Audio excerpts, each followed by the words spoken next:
Diamond Sculls, twist versus Liu, US versus China, lightweight versus heavyweight. I'm not trying to be mean, but when I looked at that race, and you probably felt the same when you saw that, I thought the guy with the obvious good technique just loses. So, oh, he's lightweight. Okay, being heavy works. And then there's that one thing you just can't argue away. Being strong and being heavy, that works in a single. There is really no nice way of putting that. Over the course of, I've watched all the Diamond Skull races, and my impression is really technique doesn't win. It's that simple. Even if you go all the way up to the final, and I will talk about Seidler as well. Technique is not the main focus here in the single. So if you want to have the main takeaway of all the video analysis sessions I'm going to do on the Henley Diamond Sculls 2024, here it is. If you are insanely strong and fast, your technique does not have to be very special, and still you will be good in a single. Until somebody comes along who is equally strong and technically more proficient than you are. And this is when you get a very ugly wake-up call. Now, at that stage where we are right now, there's nobody to make a wake-up call. The point is that in a single, many things work that don't work in a team boat. The moment you put people like these in a double or in a quad, even worse, that's not going to work at all. Nevertheless, let's focus on that specific single sculler race, because I really try to show you my humble take on why the Chinese is faster. Let's go back. Probably while I was having my rant, you watched everything. So let's start with the twist, the American. And almost everything is right. It's very simple. If you saw the last video analysis I did, it's very similar, but twist isn't making any grave technical mistakes, in my humble opinion. So here, if you see that throughout the drive, his shoulders are low. That's beautiful. You could actually see the lats being stretched forward and very well integrated into the equation of force transfer. Here, he's using the upper body weight until the end and using his hands just to complete the drive. When he's going out, this is the post-start phase. Yes, his knees bend very early. Therefore, he roundens the upper section of the back too much, in my humble opinion. So I'm specifically referring to that. See, this is a bit too much. That roundness becomes a bit too much. And the issue is that the knees bend too early. Because the knees bend too early, it's the hip joint isn't stable enough. And because the hip joint isn't stable enough, the pelvis can't rock forward. Therefore, the entire recovery just takes much longer than it should be taking. Okay, this is something we can say, good. Twist isn't perfect as well. Yeah, but when he comes to the catch, you see that slight bit of upper body forward motion, that extra reach forward with the upper body. The rotation around, well, it's not the hip joint. It just makes his back a bit rounder, and therefore he loses a bit of that leverage effect he could have, but he's compensating that. If you watch closely, you probably saw that. His seat moves out quite a bit before he finds connection in the water. He's trying to compensate for that, for the lack of, let's say, proper pelvic preparation with just shooting out the seat a bit more. So he readjusts his seat, so the seat goes out a bit more, so he's in that suspension again. Of all the ways to compensate for that mistake, not holding the knees down long enough, I think that's the best way to do it. So even there, he's got everything going for him. It's not 100% effective. Holding the knees down a bit longer is more effective, but this is, again, the post-start phase. This is not a phase where you really reflect on technique. You just try to get into your rhythm, and you try to stay with the other guy. Makes sense. And then throughout the course of the race, oh, what was that? Yeah, knees down. Then you think about these things. And as you go into the catch position, Of course, there's a dip forward, but he compensates. Seat goes out, boop, he's in his suspended position, starts to drive, uses leverage around mid-drive, using weight into the finish. That's a very good stroke. And something else I personally like is how Alex Twist gets the blades into the water. It's not, at least from here, it doesn't look like it's too deep. It looks pretty shallow. There might be a bit of additional depth here at the catch, and he's bouncing back up. That is possible. That would create unnecessary slip. But in contrast to Liu, the Chinese guy, Twist is doing picture perfect rowing here. So the reason why Twist lost is definitely not technique. I would put it the other way around. Technique is the reason why he was able to stay with him for that long and was that close. This is, in my humble opinion, the biggest difference. And if you're a lightweight and you're able to gain just 2, 3, 4 kilos of muscle mass, this is going to make you substantially faster. And this is why I personally think that lightweight rowing, on the men's side at least, doesn't make that much sense. On the women's side, I think there are some actually proper lightweights. Nevertheless, fast is fast. And if we change the selection criteria, going away from dump earth scores to how fast can a person actually move the boat, how well can a person influence the boat, away from seat racing, which favors the heavy guys again and doesn't really tell you anything. I mean, using force curves, using stroke lengths, allowing athletes to adapt in real time. This is I think where the route's going, and the first teams are going to adapt that. They're going to be miles ahead of everybody else. But until then, former lightweights will have issues. Their talent will be neglected. I seriously think that is the case. And if we could do away with the idea of being a lightweight and just focus on being fast, disregarding size and weight and all these parameters that only really work on a linear drive static erg, we would have significantly better rowers in the boats. Unfortunately, we don't. So I think we coaches are in demand to change that. Seriously. Let's focus on our Chinese. So I did a bit of research. I couldn't find out how heavy he is. I reckon very heavy. And height is 6'4", 193, 194. This is what I found on an Asian website. If that's correct at all. To me, he looks very big, chunky, tall, strong guy. But his technique is all over the place. I think he's got decent feeling for rhythm. Other than that, I don't think this makes sense. So let's go through it let's go through it sequence by sequence. So let's start here at the recovery. The knees come out. I don't think these knees are actually straight at one single point over the course of the entire stroke cycle. And again, I have to say this so nobody gets hurt. I don't want to criticize anybody negatively, but I know that a lot of you who are watching that are tempted to say, oh, well, they are fast and therefore whatever they do is correct. And that deduction it couldn't be more wrong, to put it that way. Some people are fast and they could be significantly faster. You always have to compare where are they and how fast could they be. And that's my humble point of view. So the knees never at no point of the stroke cycle do actually provide proper support for the hip joints. There's nothing. So, of course, they're going to bend very early, and at that stage, Lewis just slides forward. On top of that, he's bringing the upper body forward pretty late, which stiffens up the shoulders. So, in order to be mobile around the shoulder, there can't be much weight. But here, that becomes a bit too stiff. That section right there. And you see the back becoming pretty round. You can focus. Let me use a different color.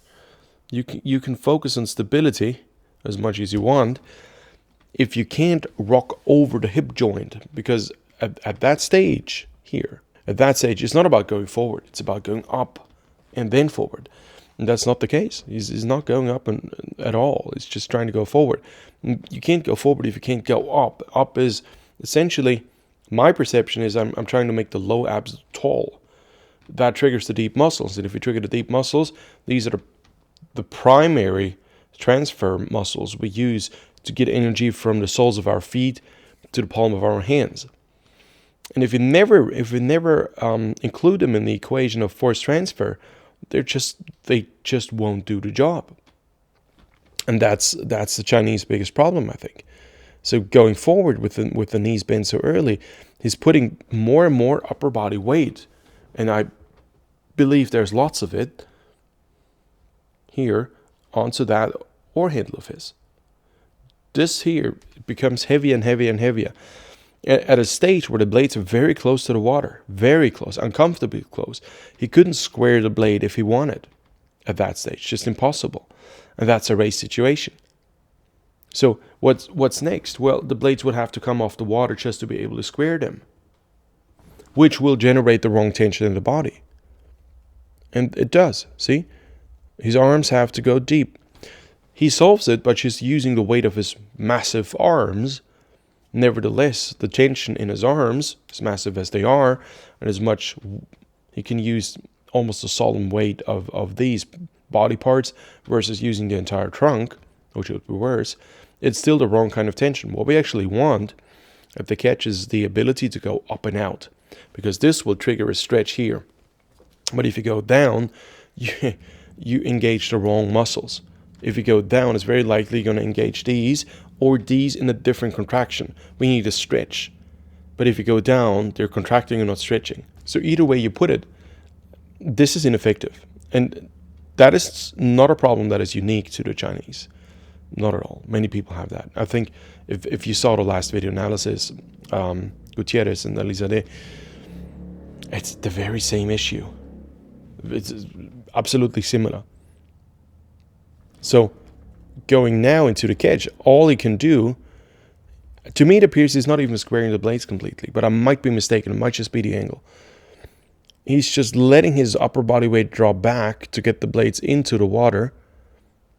Then he's trying to keep the arms long, but can you see how high the shoulders are? So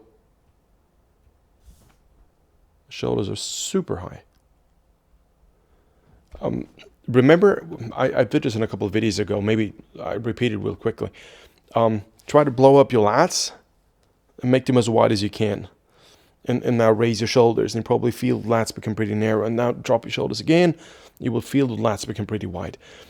This is not 100% true, but it gives you a good perception of how to engage or disengage your lats to a good degree. So the higher your shoulders go, the less you will be able to use your lat dorsi. The latissimus dorsi is a big chunk of muscle we use to transfer force superficially down into the back, close to the hip joint, which is where the rowing motion originates. Like any full body motion, a golf swing. If you box, it's always a rotation around the hip. If you pitch a ball, it's always a rotation around the hip. So naturally, you want to control the entire stroke cycle from the hip. But if you bring your shoulders up, there's not much energy transfer going down. So it's simply the wrong tension. And if you already start the stroke like that, there's a very, very narrow chance that you will be able to correct that. And in Liu's case, there is no correction. There's a bit of there's still enough body weight behind the stroke to propel the boat around zero. And I think this is what saves him against the American, that he's able to apply the bit of effective stroke length he's got around zero. Quite often I'm being asked, how long should a stroke be? You can roughly estimate 120 degrees. This is where it stops making sense. 80 degrees at the catch, 40 at the finish. Eventually, your blades are going to be so close to the boat or so far away that there's not much forward propulsion possible with a blade like that in that position. There is only so much length that you can use. And the secret is, especially for everybody who's not 6'4" or 10'6" or whatever you should be in order to qualify as a tall rower, the trick is not to try to be too long. The trick is not to care about length. The idea is to have a long effective stroke and not much reach overall speaking. By that I mean going for an 80 degree catch position is nice, But if your stroke starts at 60 degrees or 55, which in my humble opinion is the case with the Chinese. So if you go back here to the catch, this is a significant reach. But when is he actually connected? Now. Why do I estimate that he's connected now? Okay, whenever your blade goes up and down in the boat in the water, there's slip on the blade. So when there's slip on the blade, you have to imagine it this way. This is the blade, and it's in the water now. This is the water surface. But it doesn't stop there. It goes deeper and deeper. So you try to move it that way, it's unstable in the water. You create massive instability with your anchor. So of course you would like to have the blade fairly still in the water and load the water so that you can actually lock onto it. Water is very dense and it doesn't really move away very quickly. We cannot accelerate water. This is why rowing tanks don't work. They teach you the wrong dynamics. So that very same principle allows us to anchor the blade in the water, provided it doesn't go up and down. If it's still going up and down, which is what a randle foil will prevent you from doing, then you have immediate resistance. That's, for example, a reason why many people who try to randle foils for the first time say, oh, it's so hard at the catch. So no, they don't make it any harder. What they do is prevent you from having more slip. So now you don't have to kill yourself with an extremely hard leg drive because you don't have slip. Your slip is reduced to almost nothing. So that means, and there's a scientific study about this, University of Porto, Ricardo Cardoso, super interesting stuff. And here, by the way, that study is on randlefoils.com, just in case you want to see. Here, there's massive slip, and now, just before mid-drive, I reckon this is about 20, let's be optimistic, 30 degrees before zero. The Chinese rower's blades finally come to a vertical halt. And this is, I believe, when I see that the oars start to bend. And this is why I think you need feeling to row a boat. You can't just be tall and heavy. And now the story's over. Going past, there's a massive washout. Why is there a washout? Well, because there was a massive instability in the body going in, because the upper body went up. There was that upward rotation. The shoulders went up. They were dragged up because I think Liu is just trying to push with his legs as hard as possible, because this is going to work on an erg. On an erg, this works perfectly. In the boat, not so much. And of course, it's going to overwhelm the shoulders and the unstable low back. Of course, this is going to make the blade go very deep. And something else I realized, when he starts to drive, the shoulders are not too high. The moment he feels a bit of opposition from the blade, the shoulders go up tremendously. Did you see that? Let's go back once more. Low shoulders, going up. Why? I think it's the moment you have resistance on the blade, your body needs to transfer a humongous load all of a sudden. This is always the problem when you have slip, stable, boom. And then, 20 degrees after the catch, 30 degrees after the catch, you all of a sudden have resistance. And this is when you become overloaded. And this is when the body twists and tries to get out of that because it's too much. It just can't transfer that. It wouldn't be too much if two solutions. Solution one is, it's not too much if you progressively enter the water. This is what twist does. Let's look at twist over there on the other side. I know he shoots his seat out because he puts too much upper body weight on the hands just before the catch. Good. But his blades are still going in progressively. And yeah, they are going too deep, but not as deep as the Chinese blades. By no means. There's more time to adapt. That is also a big plus. This is why many lightweight rowers are technically more proficient. They cannot rely on they can't trust that they can eat as much as they want. And I used to be a lightweight myself, and I remember walking by a shoe store and I had to make quite a bit of weight. I thought, wow, that smells good. It was the leather of the shoe store. This is how sad a lightweight's life can be sometimes. And then The second point is you need to take the big muscles into the equation from the get-go. And if you just compare these two positions, twist on the far side, Leo on the closer side, I think everybody gets the point. Who do you think can transfer more energy? The American. There's no doubt about that. So the only reason why the Chinese is faster because he's heavier, got bigger muscles, and he applies the force around zero, and there's more of it, significantly more of it, and for the single, for that race, it works. Had the American 3, 4, 5 kilos more muscle mass, this would be a clear win for the American. But again, that's the issue of being a lightweight. Many people are too light when they're a lightweight, and I think it's just below what actually would be quick.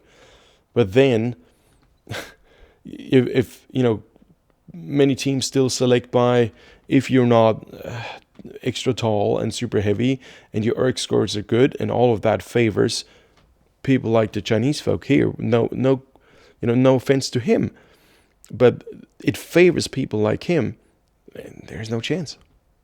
Absolutely no chance. So let's follow the Chinese once more. Let's just see him row. This is the commentator said that he was underrating the American, and I totally get that. It makes perfect sense. I think his gearing is just significantly harder. The Chinese, in my humble opinion, uses just much harder gearing, and somebody even said that it looks like an erg on level 10. Yeah, I think that's exactly what's going on. This is why his body twists and has issues to try to cope with this. So thank you once more to the Henley Royal Regatta for allowing me to use their footage, and I highly recommend you go and see the original footage with the original commentary, and you can make up your own mind what you think about that. And then I would very much appreciate it if you drop me a line on rowing.zone. My handle is @Aram. I'm very curious what you guys think. With that being said, thank you very much for watching. The next video is very likely going to be another video analysis of the Diamond Sculls of the Henley Royal Regatta 2024. Stay tuned. Probably if you hit the notification bell, this is when you will be notified when I upload it. With that being said, have a very good day. Thanks for sharing, and I'll see you in the next video. Bye-bye.